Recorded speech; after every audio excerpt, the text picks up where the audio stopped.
Gennady Golovkin. You don't challenge yourself. I got to challenge myself. Gennady Golovkin, they was talking about how good he was, but he stayed behind Andre Ward for 8 years. One weight class above, man. Every time Floyd retired, Andre Ward was pound for pound number one. He stayed right there, one weight class below him for 8 years. How do you not go take that challenge? I fought James Toney when James Toney was at his best. 44-0. You know what I'm saying? He was pound for pound the best fighter in boxing at the time. And you went up in weight class. And destroyed. Look at good. And there is Roy Jones Jr. as he counterpunches Gennady Golovkin, criticizing him for what he didn't do or wasn't able to do. Okay, as you guys heard, I think Roy Jones Jr., there's a reason why Roy Jones is Roy Jones and Gennady Golovkin is Gennady Golovkin. When you think about boxing, it's only so many words and so many fighters that's going to be brought up. Gennady Golovkin probably won't be one of them. Okay, he's always a good fighter. He was a good champion, but he actually didn't test himself, and it was a contradicting reason on why he didn't. Let me explain. Gennady Golovkin's whole objective was to become the undisputed middleweight champion of the world. Okay, he already had 20 title defenses, so he was up there where Bernard Hopkins' record once was. Okay, but mind you, as soon as he fought Canelo Alvarez, which was in 2016, well, actually 17,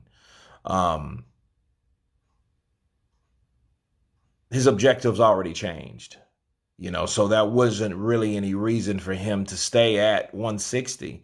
And then he waited to the last fight to get more money from Canelo to fight Canelo a third time when he was 40 years old, 39, 40. And he was a shell of himself. He wasn't anything like he was years back. He was totally out of his prime. He looked like he was out of gas. I'm really surprised that Canelo Alvarez, and really disappointed that Canelo Alvarez didn't stop him. He should have stopped Gennady Golovkin in that fight, because Gennady Golovkin really showed no true challenge or danger to Canelo Alvarez. You know what I mean? None. And it was bad because you look at Gennady Golovkin and compared to someone like Roy Jones Jr., Roy saying like, hey, he could have fought Andre Ward just like I did James Toney. James Toney was undefeated, just like Andre Ward retired undefeated, you know, and Golovkin wanted no part of it. You know, in fact, I'll go a little deeper with Gennady Golovkin. I feel that Gennady Golovkin had the right type of trainer that allowed him or helped him duck fights. Yeah, that's right, people. Abel Sanchez did not want Golovkin in there with certain fighters. Okay, like he didn't want Joe Joyce in there with Luis Ortiz. He didn't want Gennady Golovkin in there with Erislandy Lara. He didn't want a lot of fights to transpire based on his relationship with the fighter.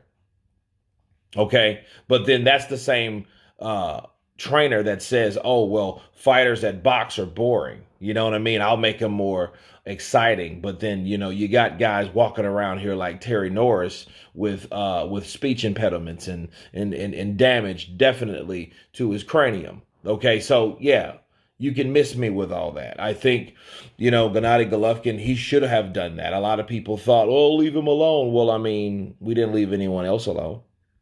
You know what I mean? But again, Roy Jones is talking about a comparison in his career to Gennady Golovkin's. There's no comparison. That's all that really means. There's no comparison. You can't compare Roy Jones Jr. to Gennady Golovkin, because Gennady Golovkin didn't go anywhere or do anything near what Roy Jones has accomplished and did in the sport. That's what that means. Okay, for him to keep challenging himself, meaning Gennady Golovkin did not have that mental or that mentality of intellect or desire to do what Roy did. Okay, they're two totally different animals. Was Gennady Golovkin good? Yes. I thought he was a lot better, because really a lot of people thought that he was going to stop Canelo in the first fight. Yeah, he outworked him. I think he beat him, but he didn't do what he normally did with any other fighter. You see what I mean? Roy Jones Jr. did this and more to fighters that didn't supposed to ever have been done to like that in that manner. Okay, Roy did it. So, yes, Roy's talking about Gennady Golovkin, but I mean, he just used him as an example of, hey, these guys said he was this and that and the other, but then there was a fighter for 8 years, Andre Ward, that he could have moved up for, like Chris Eubank Jr. did, taking on, other fighters, and he failed miserably, but at least he tried. Gennady Golovkin didn't even try unless it came for the ching. But anyway, you guys tell me what you think of Roy Jones Jr. stating that Gennady Golovkin was an underachieving fighter. Of course, please subscribe. And you guys been Counterpunch. Peace!